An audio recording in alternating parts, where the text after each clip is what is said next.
അപ്പോൾ നിങ്ങൾ പലപ്പോഴായിട്ട് കേട്ടിട്ടുള്ള കാര്യമായിരിക്കും called air intake makes your car more powerful. അപ്പോൾ ഒട്ടുമിക്ക ആൾക്കാരും ഒരു പെർഫോമൻസ് മോഡിഫിക്കേഷൻ എന്ന് പറയുമ്പോൾ ആദ്യം തന്നെ ചെയ്യുന്ന ഒരു കാര്യമാണ് stock intake system fully replace ചെയ്തിട്ട് പുതിയൊരു ഇൻടേക്ക് സിസ്റ്റം വെക്കുക എന്നുള്ളത്. അപ്പോൾ അതെങ്ങനെയാണ് എഞ്ചിൻ്റെ പവർ ബൂസ്റ്റ് ചെയ്യുന്നത് എന്നുള്ളത് നമുക്ക് നോക്കാം. Welcome to daily talk. അപ്പോൾ നമ്മുടെ കാർ ശ്വസിക്കുന്നത്, അതായത് കമ്പസ്റ്റൻ ചേമ്പറിലെ ഫ്യൂല് കത്താൻ ആവശ്യമായിട്ടുള്ള ഓക്സിജൻ സപ്ലൈ കിട്ടുന്നത് ഈ പറഞ്ഞ എയർ ഇൻടേക്ക് സിസ്റ്റം വഴിയാണ്. അപ്പോൾ എഞ്ചിനിലേക്ക് കൂടുതൽ എയർ കിട്ടുമ്പോൾ കൂടുതൽ പവർ പ്രൊഡ്യൂസ് ചെയ്യും.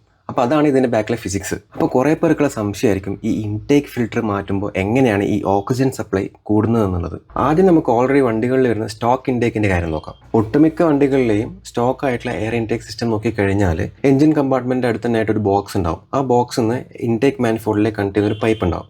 അപ്പോൾ ഈ പറഞ്ഞ ബോക്സിനകത്താണ് ഈ എയർ ഫിൽറ്റർ ഫിക്സ് ചെയ്യുക, എന്നിട്ട് അത് അടച്ചു വെക്കും. അപ്പോൾ ഈ ഒരു അവസ്ഥയിൽ ഈ എഞ്ചിൻ കമ്പാർട്ട്മെൻറ്റിലെ ടെമ്പറേച്ചർ, ഈ സെക്ഷൻ എയറിൻ്റെ ടെമ്പറേച്ചർ ഇൻക്രീസ് ചെയ്യാൻ കാരണമാവും. ആ സമയത്ത് ഈ സെക്ഷൻ എയറിൻ്റെ ഡെൻസിറ്റി കുറയും, അതുപോലെ തന്നെ ഓക്സിജൻ്റെ അളവും കുറയും. പോരാത്തതിന് ഈ നേരത്തെ പറഞ്ഞ ഈ ഫിൽറ്റർ ഹൗസിംഗ് ബോക്സ് കാരണം ഈ സെക്ഷൻ എയറിൻ്റെ ഫ്ലോ ചെറിയ രീതിയിൽ ഇൻട്രപ്റ്റ് ആവും. ആസ് എ റിസൾട്ട് ഫ്ലോ കുറയും, ഓക്സിജൻ ഡെൻസിറ്റി കുറയും.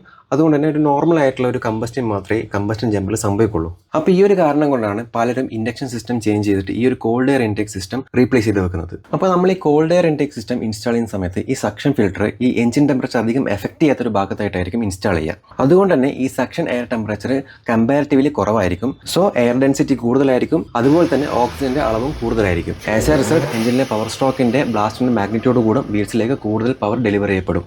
അപ്പോൾ ഈ കോൾഡ് എയർ സെക്ഷന് വേണ്ടിയിട്ട് യൂഷ്വലി നമ്മൾ ഈ പറഞ്ഞ ഫിൽറ്റർ ഈ എഞ്ചിൻ്റെ കമ്പാർട്ട്മെൻറ്റിൽ നിന്ന് മാറിയിട്ട് ഒരു ഫെൻഡറിൻ്റെ ഒക്കെ അടുത്തായിട്ടാണ് ഇൻസ്റ്റാൾ ചെയ്യുക. അതുപോലെ തന്നെ നേരത്തെ പറഞ്ഞതുപോലെ സ്റ്റോക്ക് ഇൻടേക്ക് സിസ്റ്റത്തിലേതുപോലെ ഫിൽറ്റർ ഹൗസിനും സറൗണ്ടിങ്സ് ആയിട്ടുള്ള ബോക്സ് ഒന്നും ഇതിനുണ്ടാവില്ല, കൂടുതലും ഫ്രീ ആയിരിക്കും. അതുകൊണ്ട് തന്നെ സക്ഷൻ ഫ്ലോ റേറ്റ് കൂടുതലായിരിക്കും, അൺഇൻറ്ററപ്റ്റഡ് ആയിരിക്കും. അതുമാത്രമല്ല ഈ ഫിൽറ്ററിൽ നിന്ന് ഇൻടേക്ക് മാനിഫോൾഡിലേക്ക് കണക്ട് ചെയ്യുന്ന പൈപ്പിൻ്റെ ഡയമീറ്റർ കമ്പാരിറ്റീവ്ലി കൂടുതലായിരിക്കും. ആൻഡ് ഈ പൈപ്പിലെ ബെൻഡും കാര്യങ്ങളൊക്കെ ഭയങ്കര മിനിമൽ ആയിരിക്കും, which helps to reduce the pressure drop. അതുകൊണ്ട് തന്നെ കോൾഡർ ആൻഡ് ഡെൻസർ ആയിട്ടുള്ള എയർ കമ്പസ്റ്റൻ ചേമ്പറിലേക്ക് സപ്ലൈ ചെയ്യാൻ പറ്റും, which enables more power to the wheels. അപ്പോൾ ഇതുകൊണ്ടൊക്കെയാണ് പെർഫോമൻസ് മോഡ്സ് ചെയ്യുന്നവർ ആദ്യം തന്നെ ഇൻഡക്ഷൻ സിസ്റ്റം റീപ്ലേസ് ചെയ്തിട്ട് ഒരു cold air intake system install ചെയ്യുന്നത്. അപ്പോൾ ഇതിനോടുള്ള നിങ്ങളുടെ അഭിപ്രായം എന്താണെന്ന് കമൻറ്റ് ചെയ്യുക. വീഡിയോ ഇൻഫോർമേറ്റീവ് ആണെന്ന് തോന്നിക്കഴിഞ്ഞാൽ ലൈക്ക് ചെയ്യുക. ആൻഡ് ഇതുപോലുള്ള ഇൻട്രസ്റ്റിംഗ് വീഡിയോസിനായിട്ട് ചാനൽ ഇപ്പോൾ തന്നെ സബ്സ്ക്രൈബ് ചെയ്യുക. താങ്ക്